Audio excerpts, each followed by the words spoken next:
This is a how-to guide for getting your space ready to rent on Airbnb. It includes beginner tips and expert advice for becoming a successful host, and it's really the video I wish I had when starting out on Airbnb. When I was trying to get started, I found lots of news articles and web pages with generic advice, and most of it came from people who had never hosted with Airbnb before. This video explains how I went from an extra bedroom that was completely empty to an almost always booked high-quality Airbnb listing, and hopefully this helps others do the same. The video is divided into 10 big topic areas with about 100 little tips and tricks mixed in. The video does go pretty fast and it might be a little dense, but hopefully this makes it more useful to you and helps you avoid newbie mistakes. You're probably familiar with the basic idea of Airbnb. It's a website where people can host or rent a spare bedroom, a house, a spare couch, etc. The Airbnb site organizes and manages most of the booking process and payment process, and the host simply has to fill out a listing which describes their space. My first advice for any new host is to try booking and staying in someone else's Airbnb first to understand how this works from a buyer's perspective. New users can usually get a sign-up bonus if you use a referral code when you set up your account. If you're ready to become a host, how do you get started? Well, we'll use my apartment as an example. So in my apartment, I had one extra bedroom that was completely empty, except for a nice queen-size mattress that I had. And I wanted to turn this into a great Airbnb listing. I was a little bit nervous at first that I would spend a bunch of money to create a bedroom and then no one would end up staying here. So I started out with a two-part budget just in case it didn't work out. Part one was all the essential costs for basic items that you needed to get a rental on Airbnb, and part two was the extra upgrades to make the rental experience better, and I did this after I had started making money. The first step in creating your space is to find a style. Make sure it's a unique and catchy style and something that can distinguish your listing from all the others in your area. Check out sites like Instagram or other Airbnb listings for inspiration. Remember to also consider function in your design, like the ease of changing sheets, the ability for the equipment to handle wear and tear, and the time it takes you to actually set everything up. Don't forget to consider the style and design of all your amenities too, like hangers, mirrors, lights, trash bin, etc. A few setup tips that I learned. First, if your guests can use your closet, leave the door open so they know that. Also, put all your Airbnb items inside the room, but don't necessarily put them all out for your guest. For example, I have warm blankets and extra linens in the closet where guests can see them and use them if they need to, but since 95% of guests won't use them, it saves me time rewashing and refolding them, and it decreases their wear and tear. This also minimizes the chance that your guests will bother you asking you for more towels, or even worse, leave you a negative review saying that you didn't have enough towels. The most important tips for your bedroom are the actual bed. Make sure your bed is comfortable, and if necessary, buy a piece of memory foam. Also, buy a vinyl mattress enclosure. This is a $13 piece of thin plastic that encases your bed and prevents things from getting through to the mattress. This will protect your mattress from odors, perfume, water, and even bed bugs, pinworms, and lice. Obviously, those are very rare things that you're not likely to see, but this enclosure is a simple way to reduce the chance that any of these things become a problem. Vinyl covers are also very easy to wipe clean in a few seconds with a damp towel. Next is the bathroom, which I'll spend some time on because this can be a host's biggest problem. If possible, try to give your guests a private bathroom which they have exclusive access to. Before you start renting, do an inspection for basic maintenance. For example, you might want to re-silicone the sink or tub, or fix a leaky toilet, or scrub and paint some old stains, etc. Another tip is to get a shower head with a hose attached, which makes cleaning the walls much faster. It's a really inexpensive hardware upgrade I would strongly advise. After you freshen up your bathroom, get it set up for Airbnb guests. Invest in bottles of soap dispenser, shampoo, conditioner, and body wash. This is a cheap, clean, and fast way to give your guests all the basic bathroom necessities. I would also suggest a spray can of odor absorber to put on top of the toilet. I like to stack towels on the desk in the bedroom, not on the towel rack, so guests know that they're getting a clean towel. Inside the bathroom, I also have some backup stuff on hand, like extra toilet paper, toothbrush, toothpaste, disposable razors, etc., just in case a guest needs them.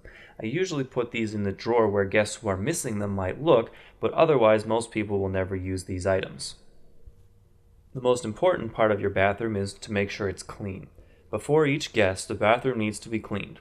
Now, this is an area where I know people will be tempted to cut corners. For example, if a guest stays for only one night and barely uses the bathroom, you might say, "Do I really need to clean the bathroom? It looks perfectly fine." Well, people aren't paying you for a place that looks clean, they wanted a bathroom that was actually clean. The reason we do this is because you can't see viruses, fungus, bacteria, etc. So let me give you some tips on what to do with a barely used, almost clean bathroom that you were tempted to just leave alone. We're going to do a bare minimum touch-up cleaning that takes 100 seconds and should minimize the chance that you have any problems while saving you time. The 100-second bathroom cleaning starts with the right tools in the same place. You need everything in this picture. Notice that I have a real spray bottle from Home Depot, not the cheap ones that come with household cleaners. This allows you to make your own detergent if you're interested, and this cleaner has bleach, detergent, fragrance, and water. Start by spraying the tub and letting it sit for a minute. Then inspect the mirror and wipe it if it's dirty. Then always wipe the handles and the countertop because this is where people touch, and end by wiping the inside of the sink. Make sure your soap and conditioner bottles are clean and not empty.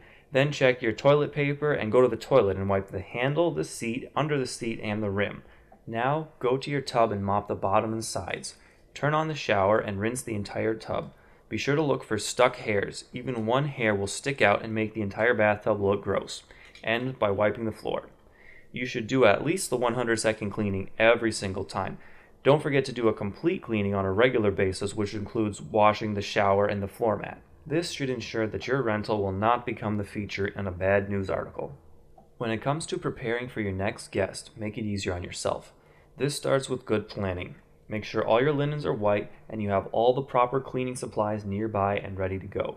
Develop an organized routine and checklist so you can work efficiently without missing anything. My cleaning process works like this. Grab all the bed sheets and towels and wash them in one load with a tiny bit of bleach and fabric softener. Then dry them with a fabric softener sheet so they smell delicious. With 5 minutes left on the dryer, I start my cleaning routine. Arrange the closet, then the window blinds, then the desk, wipe the bed cover, check the floor, check the trash, vacuum the floor, the hallway, put the keys on the table, put sheets on the bed. After you've done this a few times, it really should only take 15 minutes to prepare for the next guest. A few pro tips during this cleaning process. As soon as your dryer is done, put the bed sheets on. This avoids wrinkling. For towels, however, make sure they're all dry before you fold them because you don't want guests to think a towel was damp because the last guest used it. Also do a pillow sniff test between each guest to make sure your pillow smells neutral. You don't want guests to smell someone else's hairspray all night. I recommend having backup pillows and bed sheets just in case. Last pro tip, sticky roller for hairs. This is the shiz because hairs are one of the few things that just don't come out in the wash. To use it, roll it over the pillowcase before you put it in the laundry, and then check the whole bed after washing to pick up any stray hairs. Even though washed bed sheets with one hair on them are actually completely clean, as I mentioned with cleaning the bathroom, hairs are just one of those things that guests associate with being dirty or unwashed. Once your place is set up and clean, you're ready to create a listing. Creating a listing is a bit more straightforward than getting your house ready because there's a lot more instructions from Airbnb on how to get your place posted on their site. My basic advice here is read what Airbnb says and read the descriptions of other rentals in your area, particularly the successful ones, to know how to make a good listing that looks better than the competition. A few tips and pitfalls here that are worth noting though. Mention things that your guests might have a problem with in your house. For example, are you up late at night? Are there kids, pets, strange smells? What about the area that your place is in? Sometimes you'll have to have a few guests stay before you'll actually notice what the problems are. Also, mention things that guests don't have access to, but do this briefly. You don't want to have one page of house rules because nobody will rent from you. One thing you can do here is use certain expressions like normal use or reasonable amount when describing how many amenities guests can use in your home. Another little tip: tell guests almost all the advantages and features of your place, but save a few for when they arrive. For example, offer your guests something small that they weren't expecting, like a basket of mints or a bottle of water. This helps undo any problems if one of your listing features wasn't quite as specified in your listing. The most important part of your listing is the photos, because this is what guests see first. You'll need about 10 good quality photos and one perfect photo, which should be of your actual bedroom. Do some mild digital editing like adjusting the brightness and contrast, color saturation, and using a high resolution camera. If you use your cell phone camera, make sure the photo is not compressed when you send it. For example, text messages are usually compressed. Also, remember not just to write a really great listing, but also have a good host profile and host picture. I didn't do anything crazy with Airbnb like listing your spare room and your couch and your whole house for a premium and sleeping at a friend's place. Some people might do that, but it didn't interest me. I did offer an optional air mattress in the living room for a third and fourth guest and charged $10 more per night. That brings us to pricing. Check your local area for prices on similar listings and start out on the lower end. You can always change the price. Budget-conscious renters are sometimes a little bit less picky about the amenities that you offer. You can vary the price on peak days or days where you are busy, like weekends. Remember, the price Airbnb charges your customers is a few dollars higher than what you charge. This can be important. For example, if you charge $48, the buyer will probably see a price of $52. So if the buyer searches for anything below $50 using the Airbnb filter, they'll never find your rental. I'm not going to go into discounts, short-term versus long-term rentals, because this is very market and listing specific. But I do want to point out that you can really vary the type of bookings that you get by how you adjust these extra charges like cleaning fees. For example, consider two places, one at $30 per night with a $20 cleaning fee and the other at $40 per night with no cleaning fee. Many guests will book for 1 to 2 nights, while the $30 listing is more likely to get week-long rentals. You might look at rentals in your area and say, "These are too cheap for me. I guess I can't do Airbnb." Well, first, you should try it out at a basic price a few times just to see if you like Airbnb. Then you can always list your place for more money because you might still get a few bookings, and here's why. The hotel industry is famous for having wildly fluctuating nightly rents.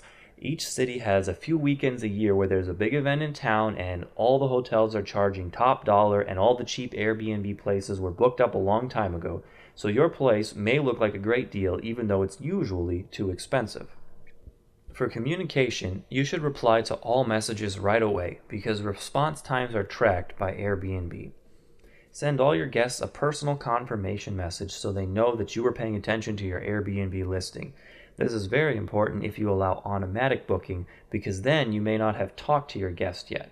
By the way, automatic booking worked great for me, but you should be cautious about enabling this initially because you want to know who your typical renters are first. The day of arrival, I text guests a photo of the house and a map so they don't get lost, and I ask what time they expect to arrive. This is very important if you have neighbors with similar houses to you, because guests can get annoyed and neighbors can get annoyed quickly if guests keep coming to their door and you don't want to be unneighborly, of course. Also, if you're a tenant or your landlord has special rules for short-term leasing, this might be a problem. So check with your landlord, your lease agreement, and your homeowners association first. Okay, so back to communication. For check-in, try to be home to give guests an introduction to your place. But if you're not available, there are things you can do. For example, you can put a key hidden under the door, or better yet, get a lockbox like real estate agents use for extra security and then just text guests the access code. As far as how to greet your guests and welcome them, well, I have no specific advice, but just try to be nice and welcoming and point out all the things like amenities, light switches, and thermostats that they may want to know about. Also, write a one-page summary of all the information about your place, probably things you've already told them, but print it out and put it on the desk, like Wi-Fi information, house rules, tips, suggestions for places to go and things to do, your name, your phone number, an alternate person and their contact number, and any frequently asked questions or suggestions from other people who have stayed. I saved this topic for last because I wanted to cover the substantive suggestions first and deal with some of these over-dramatized concerns later. It seems to be human nature to think that new is scary and different is offensive. We saw the exact same thing with Uber and Lyft. Every time there was one bad story about one Uber or Lyft driver, it made national news, even if these problems happened frequently with taxis. Also, for ride sharing, we heard people say things like, "Ew, why would you have a stranger sit in your car?" Well, for Airbnb, one of the things that people often say is, "If I let people in my house, won't they steal all my stuff?" And of course, this doesn't make any sense. If I wanted to steal your stuff, I would just break into your house after you left. Why would I pay you money and stay with you and share my name, address, credit card, etc., and personally meet with you in order to steal your stuff? There's just much less risky ways of being a thief. So, guests committing crimes is one of the exaggerated fears of Airbnb. Also, I want to distinguish true safety issues in which you need to call the police from simply having guests stretch or not follow your house rules. If it's not a true safety issue, always try the easy interventions first, like talking to your guests and explaining the situation. Most people are pretty reasonable. Of course, the easiest way to avoid problems is to check the ratings of your guests first to see what other hosts have said about them, and then always be careful if they don't have any reviews yet.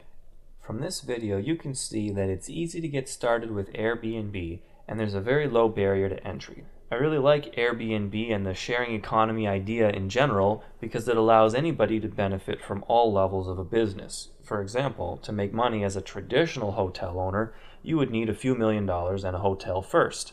To make money as a hotel manager, you would probably need a degree with work experience. To make money as a hotel janitor, that doesn't take much experience, but it doesn't pay any more than minimum wage. Airbnb, however, allows anyone to make a little bit of money at all levels of the business process. Well, whenever you talk about making money, you always need to think about legal areas like regulations and taxes. You likely need to pay taxes and should be aware of your local laws on short-term renting. You may find, however, that local laws and regulations are uncertain or out of date. For example, in some cities you have to be a fully licensed hotel in a commercial zoned area just to rent a couch for somebody for one night. If your local laws are not favorable to Airbnb, you should get involved in the political process. Unfortunately, hotels are already active here and are lobbying legislators to restrict Airbnb because they believe you're taking a piece of their pie. If you're able to start on Airbnb, a single bedroom can add hundreds of dollars a month in rental income with relatively little time investment. By estimating 30 minutes of prep time and $40 of net income per day, you can theoretically make $80 an hour. For my apartment, I estimate this is closer to $50 per hour, which is still very good considering how easy it is to get started. So if this video helped you or motivated you to get started, be sure to like it and share it with others. If you have your own Airbnb tips or tricks, write them in the comments below.